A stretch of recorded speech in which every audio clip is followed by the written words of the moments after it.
Hi friends, a very beautiful morning to all of you. Today I welcome all of you in my channel Ameshad English Classes. Today we are going to discuss about verb. What is a verb and what are the kinds of verb? So let us start the topic verb. आज हम लोग का topic है verb. आज हम लोग verb के बारे में ही बात करने वाले हैं. बहुत सारे स्टूडेंट्स कंफ्यूज करते हैं, उस कंफ्यूजन को मिटाना बहुत जरूरी है. वर्ब कितने प्रकार के होते हैं, क्या क्या, कोई ट्रांजिटिव इंट्रांजिटिव बोल के रह जाते हैं, कोई रेगुलर इरेगुलर बोल करके रह जाते हैं, कोई मेन हेल्पिंग बोल करके रह जाते हैं. तो इन तमाम बातों को क्लियर करना बहुत जरूरी है. So let us start the topic verb. सबसे पहले हम लोग समझते हैं वर्ब किसको कहते हैं. वर्ब, इसको अगर इंग्लिश में डिफाइन करना चाहिएगा तो verb is a word that shows action, या दूसरे शब्दों में कह सकते हैं a verb is a word that is used to say something about a person or a thing. verb वो शब्द है जो एक्शन को दिखाता है, या verb वो शब्द है जो किसी व्यक्ति या वस्तु के बारे में कुछ कहता है.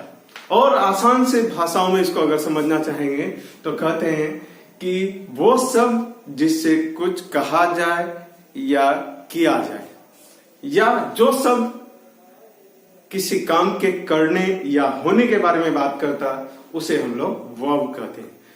तो अगर आप डेफिनेशन लिखना चाहिएगा तो लिख सकते हैं. A verb is a word that says something about a person or a thing.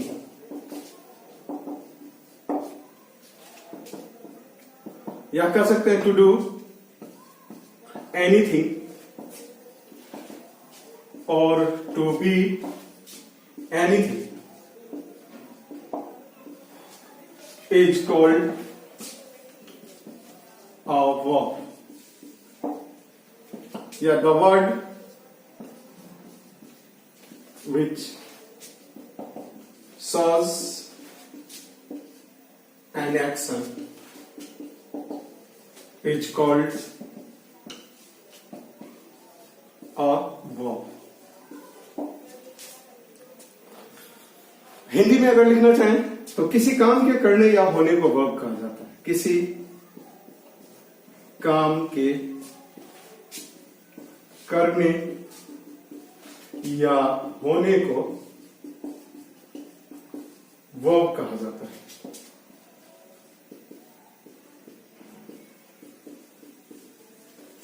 किसी काम के करने या होने को वर्ब कहा जाता है. एक बार फिर यहां ध्यान से देखिए.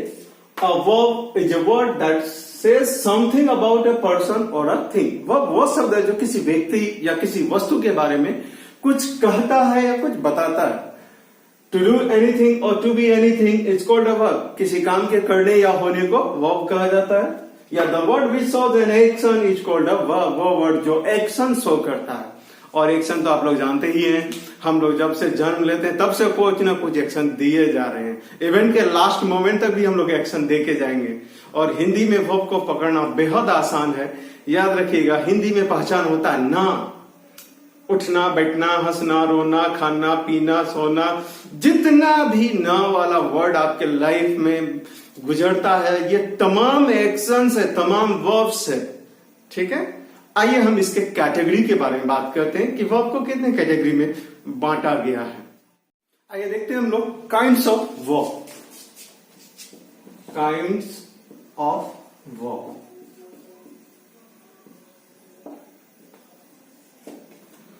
वर्ब दो तरह के होते हैं, याद रखिएगा.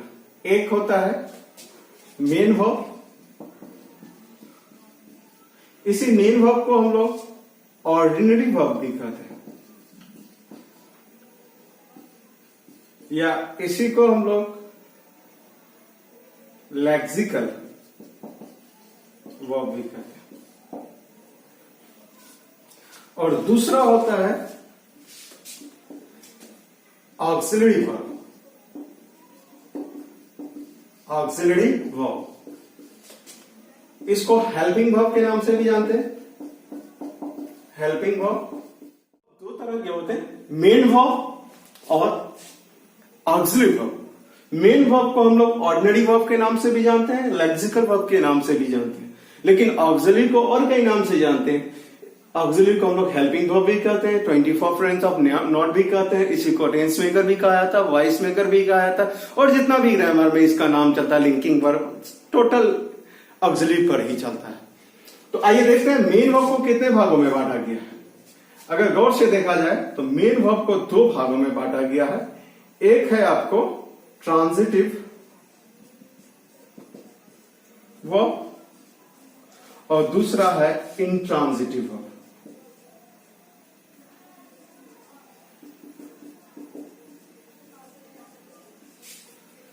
क्या कहा गया इसको? ट्रांजिटिव और इंट्रांजिटिव। ट्रांजिटिव वर्ब किसको कहते हैं? तो वो वर्ब जिसको ऑब्जेक्ट की जरूरत होती है, या वो वर्ब जो अपने साथ ऑब्जेक्ट को रखता है, वैसे वर्ब को हम लोग ट्रांजिटिव वर्ब कहते हैं। और वो वर्ब जो अपने साथ ऑब्जेक्ट की जरूरत एहसास नहीं करता या जिसको ऑब्जेक्ट की जरूरत नहीं पड़ता है, उसको हम लोग इंट्रांजिटिव वर्ब कहते हैं। लेकिन ट्रांजिटिव को भी तीन भाग में बांटा गया है। ट्रांजिटिव एक रखा गया मोनो ट्रांजिटिव, यानी जो एक ऑब्जेक्ट लेकर के संतुष्ट हो जाता है उसको कहते हैं हम लोग मोनो ट्रांजिटिव। जैसे आई रीड अ बुक, एक ऑब्जेक्ट से इसका काम क्लियर हो गया। उसके बाद दूसरा बोलते हैं डाई ट्रांजिटिव, जिसको डबल ऑब्जेक्ट से मीनिंग क्लियर होता है, एक ऑब्जेक्ट से वो क्लियर नहीं कर पाता है, उसको हम लोग बोलते हैं डाई ट्रांजिटिव। जैसे ही gave me a book, gave me object आ गया और बुक भी ऑब्जेक्ट, दो ऑब्जेक्ट मिला। She presented me a car, यहां प्रेजेंटेड मी अ कार, देखिए दो ऑब्जेक्ट यहां आया, इसलिए इसको डाई ट्रांजिटिव बोलते हैं। फिर इसी में एक आ जाता है कॉम्प्लेक्स ट्रांजिटिव। कॉम्प्लेक्स ट्रांजिटिव में वहां कॉम्प्लीमेंट मिल करके इसका काम क्लियर करता, ऑब्जेक्ट अकेले क्लियर नहीं कर पाता। जैसे we made him president, they elected him chairman, तो इसको हम लोग बोलते हैं कॉम्प्लेक्स ट्रांजिटिव। और इंट्रांजिटिव वो वर्ब जिसको ऑब्जेक्ट की कभी जरूरत ही नहीं महसूस होती, ऑब्जेक्ट रखना ही नहीं चाहता, वैसे इसको बोलते हैं हम लोग इंट्रांजिटिव। जैसे ही लाफ्स, यहां ऑब्जेक्ट की कोई जरूरत ही नहीं है, इसलिए वो हो जाएगा आपका इंट्रांजिटिव। आगे हम लोग इसको डिटेल से देखते हैं, लेकिन इससे पहले थोड़ा देख लें ऑक्सिलरी वर्ब। डेफिनेशन अगर चाहिएगा तो वो वर्ब जो मेन वर्ब का मीनिंग को क्लियर करने में सहायता प्रदान करता है, वैसे वर्ब को हम लोग सहायक वर्ब कहते हैं या हेल्पिंग वर्ब कहते हैं, ऑक्सिलरी वर्ब कहते हैं, 24 फ्रेंड्स ऑफ नोट कहते हैं। और इसकी खूबसूरती क्या है कि इसके बगैर कहीं नोट काम नहीं करता है, इसके इजाजत कहिए, इसका साथ हमेशा चाहिए नोट को लगने के लिए, कहिए नेगेटिव लाने वाला, क्वेश्चन पैदा करने वाला, हर चीज में सपोर्टिंग रोल अदा करने वाला, टाइम को क्लियर करने वाले वर्ब को हम लोग बोलते हैं ऑक्सिलरी वर्ब। ये ऑक्सिलरी ही है जो टाइम को क्लियर कर देता है कि काम अभी हो रहा है, कि हो गया, कि होने वाला है। तो टेंस में जो पार्टीशन दिखाने का काम करता है, ये मेन ऑक्सिलरी ही करता, कोई दूसरा नहीं करता। ऑक्सिलरी वर्ब को इंग्लिश ग्रामर में तीन भाग में बांटा गया है, तीन कैटेगरी में रखा गया है। एक का नाम दिया गया है प्राइमरी ऑक्सिलरी, दूसरा मॉडल ऑक्सिलरी और तीसरा मार्जिनल ऑक्सिलरी। तो आइए देखते हैं, हम लोग इसको लिख करके क्लियर करके आपको 24 को दिखाते हैं। ऑक्सिलरी वर्ब, इसमें तीन है। एक है प्राइमरी ऑक्सिलरी,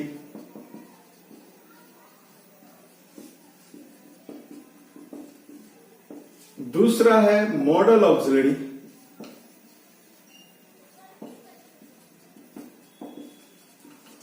तीसरा है मार्जिनल ऑक्सिलरी।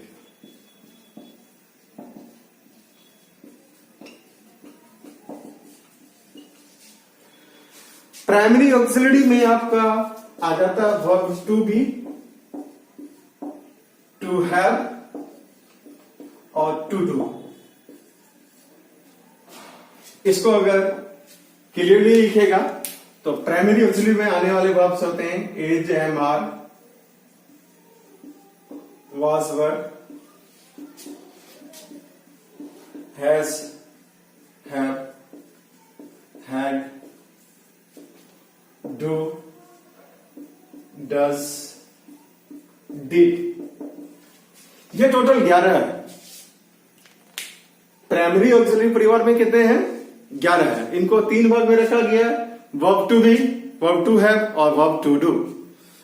टू बी में इज, एम, आर आ जाता है, वाज, वेयर आ जाता है, और टू हैव में हैज, हैव, हैड आ जाता है, और टू डू में डू, डज, डिड। गिन के देखिए 1 2 3 4 5 6 7 8 9 10 11 और 11 आ जाता मॉडल ऑक्सिलरी, जो वर्ब की मूड को ही चेंज कर देता है। बिल्कुल मूड और मोड को बदलने वाले वर्ब को हम लोग बोलते हैं मॉडल ऑक्सिलरी, जिसके इसमें वीडियो बनाया गया है कैन, कोड, मे, माइट, वो सब के लिए। देखिए can, could, shall, should,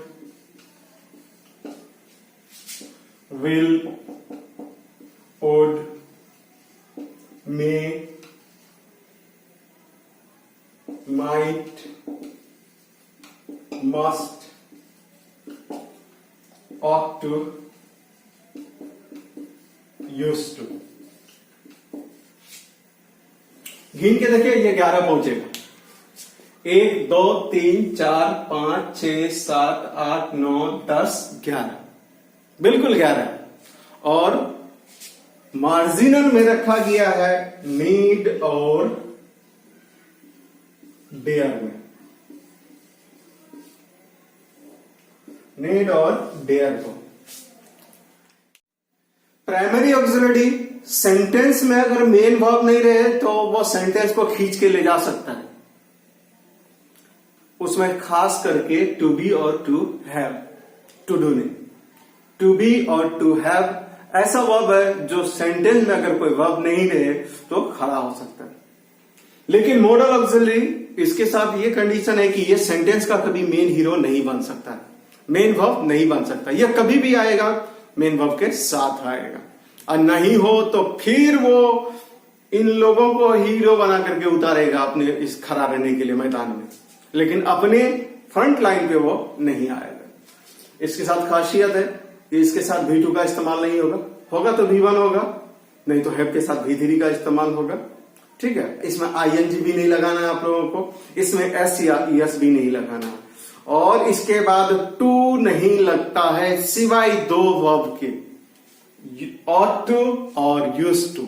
ought to और used to ही है जो टू को लेकर के साथ चल रहा और उसके बाद वर्ब बैठता है। लेकिन इन तमाम नो के साथ किसी में भी टू आपको लगाना इसके बाद नहीं है। अगर बात करें मार्जिनल का, तो एक ही परिवार का इसको अलग क्यों कर दिया गया, तो भाई इसलिए इसका चाल चलन अच्छा नहीं।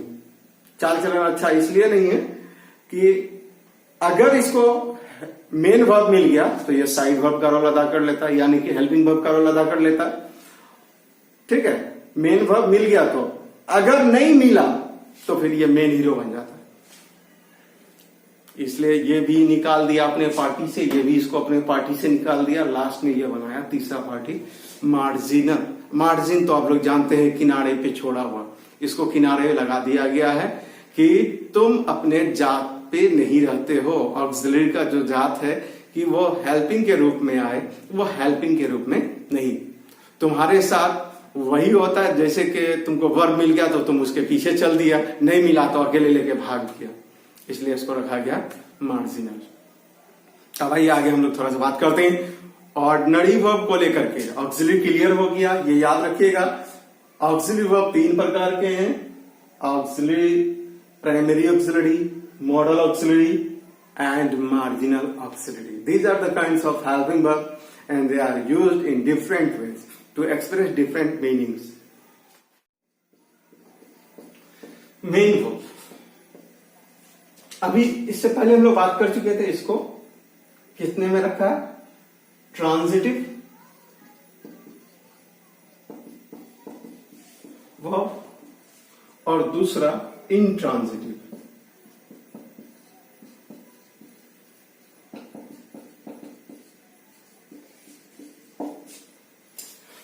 ट्रांजिटिव वो वर्ब जिसको ऑब्जेक्ट की जरूरत होती है, जो बिना ऑब्जेक्ट का अपनी मीनिंग को क्लियरली रख नहीं पाता है, उसको हम लोग ट्रांजिटिव बोलते हैं। और जो बिना ऑब्जेक्ट का अपनी मीनिंग को क्लियर करके रखता है, उसको बोलते हैं हम लोग इंट्रांजिटिव। लेकिन ट्रांजिटिव को 3 भाग में बांटा गया है। एक है मोनोट्रांजिटिव,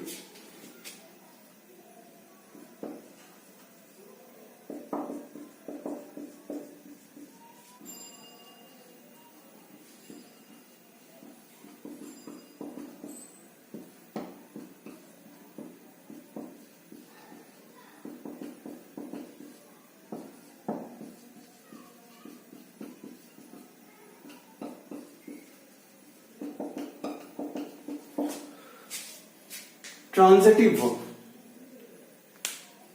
ट्रांजिटिव वर्ब आपको 3 तरह के हो गए, मोनोट्रांजिटिव, डाइट्रांजिटिव और कॉम्प्लेक्स ट्रांजिटिव। लेकिन इंट्रांजिटिव का कोई प्रकार नहीं। परिभाषा अगर याद रखना चाहें तो वो वर्ब जो अपना एक ऑब्जेक्ट से मीनिंग क्लियर कर लेता है, उसको मोनोट्रांजिटिव। जो एक ऑब्जेक्ट से नहीं 2 ऑब्जेक्ट से अपना मीनिंग को क्लियर करता है, वैसे वर्ब को हम लोग डाइट्रांजिटिव। और वो जो कॉम्प्लीमेंट, ऑब्जेक्ट के अलावे कॉम्प्लीमेंट को लेकर के अपना मीनिंग को क्लियर करता है, वैसे वर्ब को हम लोग बोलते हैं कॉम्प्लेक्स ट्रांजिटिव। और इंट्रांजिटिव वर्ब जिसको ऑब्जेक्ट की कोई जरूरत ही नहीं पड़ती, ऑब्जेक्ट का कोई उसको रिक्वायरमेंट ही नहीं होता। अब आइए देखते हैं। लेकिन एक बात आपके दिमाग में बहुत खल रहा है, अभी क्लियर कर देते हैं उसको। दिमाग में यही ना चल रहा है आप लोग का कि भाई ट्रांजिटिव पकड़ेंगे कैसे, है ना? तो आइए बताते हैं। किसी भी वर्ब को लेकर के क्या और किसको, ये 2 क्वेश्चन कीजिए।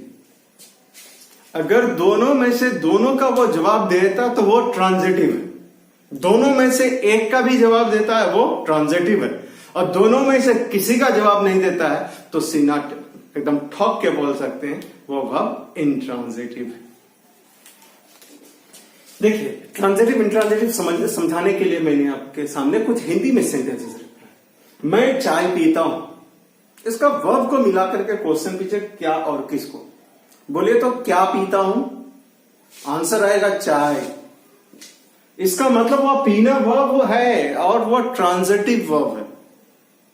मैं चाय पीता हूं, उसके साथ ऑब्जेक्ट आया है और वो ट्रांजिटिव है और इसका जो क्वेश्चन है उसको फुलफिल कर रहा है। वो मुझे इंग्लिश पढ़ाता है, पढ़ाना वर्ब है। पूछे क्या पढ़ाता है, जवाब मिल गया इंग्लिश। किसको पढ़ाता है, तो मुझे या मुझको पढ़ाता है, तो पढ़ाना ट्रांजिटिव वर्ब हो। उसने मुझे एक कलम दिया, देना या वर्ब है, आप लोग देख रहे हैं, देना वर्ब है। पूछे क्या दिया, कलम। किसको, मुझको या मुझे, इसीलिए देना या ट्रांजिटिव, देना ट्रांजिटिव वर्ब। लेकिन यहां पूछे वो हंसता है, हंसना वर्ब है। अब पूछे तो क्या हंसता है, कोई जवाब नहीं बेचारे के पास। किसको हंसता है, इसका भी कोई जवाब नहीं है। इसका मतलब ये इंट्रांजिटिव वर्ब हुआ। दूसरा, आप जाते हैं, आप जाते हैं, क्या जाते हैं, किसको जाते हैं, कहां नहीं पूछना है कि क्या और किसको। क्या और किसको में से किसी का जवाब नहीं है, इसलिए 100% ये दोनों इंट्रांजिटिव वर्ब है। ये दोनों क्या हो गया, इंट्रांजिटिव वर्ब, और ये तीनों ट्रांजिटिव वर्ब हो गया। इसका ट्रांसलेशन अगर बनाना चाहते हैं क्या हो जाएगा, मैं चाय पीता हूं, I take tea, take transitive, take object. वो मुझे अंग्रेजी पढ़ाता, he teaches me English, teach आपका वर्ब हो गया, मी ऑब्जेक्ट हो गया, इंग्लिश भी ऑब्जेक्ट हो गया। उसने मुझे एक कलम दिया, he gave me a pen, transitive verb हो गया। लेकिन वो हंसता है, ही लाफ्स, इंट्रांजिटिव वर्ब, इसमें ऑब्जेक्ट है ही नहीं। आप जाते हैं, यू गो, इसके साथ भी कोई ऑब्जेक्ट नहीं है, तो ये इंट्रांजिटिव। यहां आपको चुनना है कौन ट्रांजिटिव है कौन ट्रांजिटिव नहीं है। तो सीधे दिखाई दे रहा है इनके पास कोई ऑब्जेक्ट नहीं है, तो ये इंट्रांजिटिव है। इसके पास भी कोई ऑब्जेक्ट नहीं है, तो ये इंट्रांजिटिव है। लेकिन अगर बात करें एक नंबर की, आई रीड ए बुक, इसके पास एक ऑब्जेक्ट है, तो ये मोनोट्रांजिटिव हो गया। सी गेव मी अ पेन, यहां मी एक ऑब्जेक्ट है और पेन भी एक ऑब्जेक्ट है, तो यहां दो ऑब्जेक्ट आपको नजर आ रहा है, इसलिए यह डाइट्रांजिटिव हो गया। लेकिन यहां देखिए वर्ब के बाद आपको कह सकते हैं ऑब्जेक्ट क्लियर नहीं कर पाया मीनिंग, तो यहां कॉम्प्लीमेंट के रूप में चेयरमैन आया, और इसीलिए ये कॉम्प्लेक्स। किसी भी सेंटेंस के लिए एक वर्ब का होना बहुत जरूरी होता है, बिना वर्ब का वो सेंटेंस क्रिएट नहीं हो पाता है। याद रखिएगा, अ verb is an essential part of a sentence. Without verb, you cannot create any kind of sentence.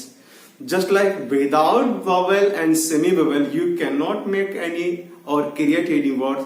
In the same process, there is not any sentence without a verb. आइए देखते हैं main verb और helping verb का example को clear करें। He reads English. इस sentence में देखिए ये reads एक ही वर्ब आया है, तो इस सेंटेंस का यही मेन वर्ब हो गया। लेकिन इस सेंटेंस में शी इज टीचिंग मी, दो वर्ब आया, एक इज आया है, एक टीचिंग आया। तो याद रखिएगा सबसे लास्ट वाला जो वर्ब होता है ये मेन वर्ब कहलाता, और उससे पहले जितना एक हो, दो हो, जितना भी हो, वो हेल्पिंग वर्ब कहलाता। ही हैज बीन बीटेन, तो यहां बीटेन मेन वर्ब आपका आ गया, और हैज बीन ये हेल्पिंग वर्ब में आ गया। टाउट मेन वर्ब हो गया आपका, विल हैव हेल्पिंग वर्ब, दोनों आ गया आपका। कैन बी हेल्पिंग वर्ब हो गया, और ये आपका मेन वर्ब हो गया। चलिए आपको अब दिखाते हैं मेन ऑक्सिलरी वर्ब का एग्जांपल प्राइमरी, मॉडल और मार्जिनल के साथ। ही डज नॉट कॉल मी, इस सेंटेंस में मेन वर्ब कॉल है, और यहां इसके साथ प्राइमरी ऑक्सिलरी आया है, इसको PA लिखे, प्राइमरी ऑक्सिलरी आया है, और ये मेन वर्ब हुआ। ही इज स्पीकिंग इंग्लिश, यहां इज प्राइमरी ऑक्सिलरी है और ये मेन वर्ब है। शी हैज बीटन यू, ये भी प्राइमरी ऑक्सिलरी है और ये मेन वर्ब है। आई कैन स्पीक इंग्लिश, यहां मॉडल ऑक्सिलरी है कैन, और ये मेन वर्ब आया है। ही नीड नॉट गो, देखिए ये मार्जिनल है, जहां मेन वर्ब नहीं, ये हेल्पिंग वर्ब के रूप में आया है, ये हेल्पिंग वर्ब का काम कर रहा, मेन वर्ब आपका ये हेल्पिंग वर्ब। लेकिन इस सेंटेंस में ये मेन वर्ब बन गया। बताया था आप लोगों ने कि ये मेन भी बन जाता है और साइड भी बन जाता है, इसलिए इसको पार्टी से निकाल दिया गया, इसलिए नाम रखा गया मार्जिनल। इस सेंटेंस में यहां हेल्पिंग का काम कर रहा है, लेकिन यहां मेन का काम कर रहा है।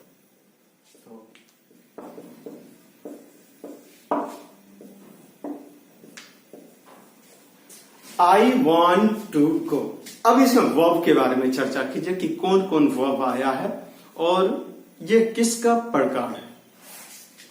ये तो क्लियर जानते हैं कि आई वॉन्ट टू गो, मैं चाहता हूं जाना, ये मेन वर्ब है इस सेंटेंस का।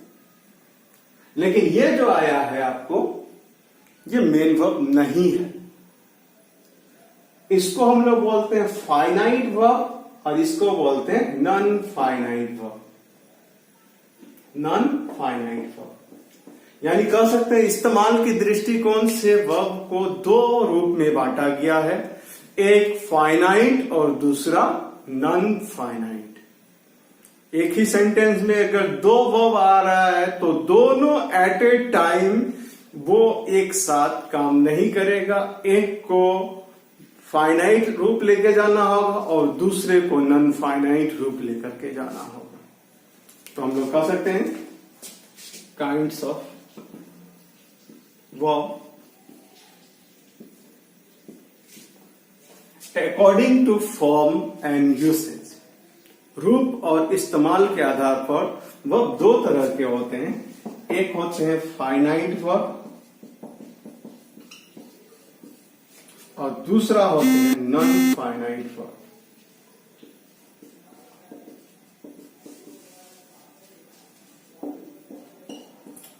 फाइनाइट वर्ब वो वर्ब जो सेंटेंस के सब्जेक्ट के नंबर और पर्सन के अनुसार अपना रूप बदलता है, वैसे वर्ब को हम लोग फाइनाइट वर्ब कहते हैं। और वो वर्ब जो सेंटेंस में न सब्जेक्ट की बात मानता, न उसके पर्सन की बात मानता, किसी की भी बात को नहीं मानता है, वैसे वर्ब को हम लोग बोलते हैं नॉन फाइनाइट। एग्जाम्पल यहां आपके सामने है, आई वॉन्ट टू गो। ये टू गो एकदम एवरग्रीन है, वो बदलने वाला नहीं है, जबकि ये बेचारा बदलते रहेगा। सब्जेक्ट बदल जाएगा, ये बदल जाएगा, टेंस बदल जाएगा, ये बदल जाएगा। जैसे आई वॉन्ट टू गो किए तो इसी में सब्जेक्ट अगर ही लगा देते हैं तो ही वॉन्ट्स टू गो हो जाएगा, लेकिन फिर इसका टेंस बदल दीजिएगा तो I wanted to go, to go रह गया, यहां वॉन्टेड हो गया। फिर इसी को अगर आगे बढ़ाते जाइएगा तो फर्क जो है वांट पे ही पड़ेगा, गो पर कोई फर्क नहीं पड़ेगा। आगे देखते हैं हम लोग फाइनाइट का परिभाषा। वो वर्ब जो सब्जेक्ट के नंबर तथा पर्सन के अनुरूप बदलता है, उसे फाइनाइट वर्ब कहा जाता है।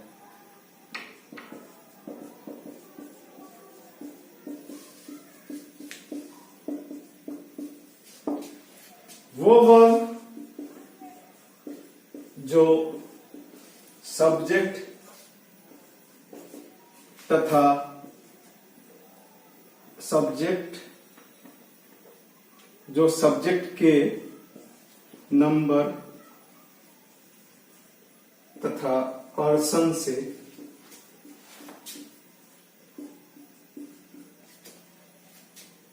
प्रभावित नहीं होता,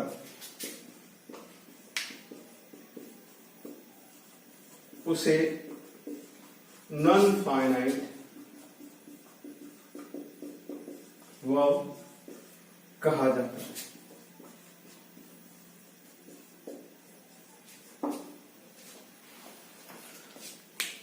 एक बार फिर याद रखेंगे, फाइनाइट वर्ब वो वर्ब जो सब्जेक्ट के नंबर पर्सन के अनुसार बदल जाता है, उसको फाइनाइट वर्ब कहते हैं।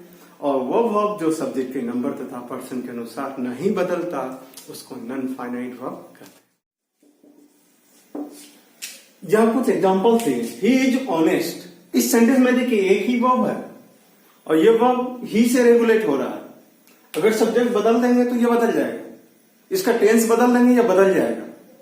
ये टेंस के नंबर, सब्जेक्ट के नंबर, पर्सन, टेंस सभी का ध्यान रखता है, इसलिए आपको फाइनाइट हो। से स्पीक्स इंग्लिश, ये सी के अनुसार स्पीक्स हो गया। सब्जेक्ट बदलेंगे तो स्पीक हो जाएगा, टेंस बदलेंगे तो स्पॉक हो जाएगा, विल स्पीक हो जाएगा। इस वजह से ये वेरिएबल है और ये चेंजेबल कह सकते हैं, बदलने वाला वर्ब है, इसलिए फाइनाइट में है। इसी तरह से ये भी फाइनाइट है। लेकिन ही वांट्स टू गो, इसको अगर देखेगा तो सब्जेक्ट बदलेगा तो यही बदलेगा, ये नहीं बदलेगा। टेंस बदलेगा तो यही बदलेगा, ये नहीं बदलेगा। जो टेंस का प्रभाव, सब्जेक्ट का प्रभाव, उसके नंबर पर्सन का प्रभाव नहीं लेता है, उसको हम लोग नॉन फाइनाइट वर्ब कहते हैं। He is to help me, यहां बदलने वाला वर्ब यही है। अगर इसको पास्ट में ले जाइएगा तो he was to help me हो जाएगा। यहां हेल्प में कोई परिवर्तन नहीं आने वाला है, इसी वजह से ये नॉन फाइनाइट में होगा और यह फाइनाइट में होगा। टू वॉक इज यूजफुल, अब देखिए मेन वर्ब ये है सेंटेंस का।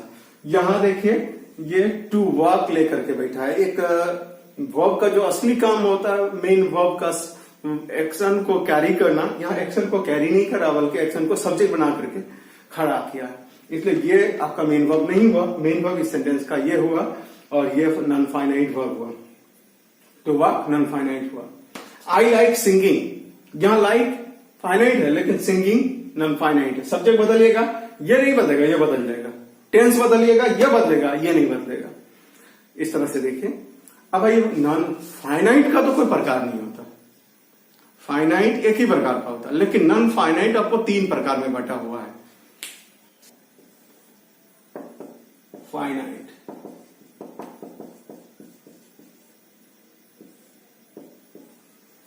और दूसरा है इसका नॉन फाइनाइट।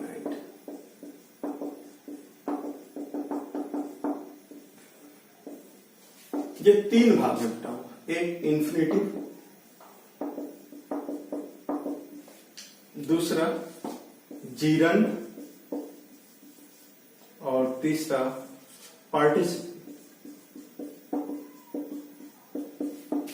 इन्फिनिटिव में 2 + V1 का इस्तेमाल होता है, लेकिन इसको डिटेल से आप लोग को पढ़ना पड़ेगा। कभी कभी ऐसा सिचुएशन आता है जहां 2 नहीं लगता है, कभी 2 लगता है। जीरंड, जब वर्ब के साथ हम लोग आईएनजी फॉर्म इस्तेमाल करते हैं तो वो जीरंड बन जाता है, और उस जीरंड से सब्जेक्ट का भी काम लेते हैं हम लोग, ऑब्जेक्ट का भी काम लेते हैं। पार्टिसिपल, इसको 3 भाग में रखा गया है, प्रेजेंट पार्टिसिपल, पास्ट पार्टिसिपल और परफेक्ट पार्टिसिपल। तो हम लोग नॉन फाइनाइट चैप्टर को अगले वीडियो में, नेक्स्ट वीडियो में उसको देखेंगे, जो एक लंबा चलेगा, उसको डिटेल में जानने की बहुत जरूरत है, लेकिन बेसिक कॉन्सेप्ट इतना याद रखना जरूरी है। तो thanks for watching MS Shahid English classes. With this, I leave you in this video, and I am coming with a new video with a new lecture on finite and non-finite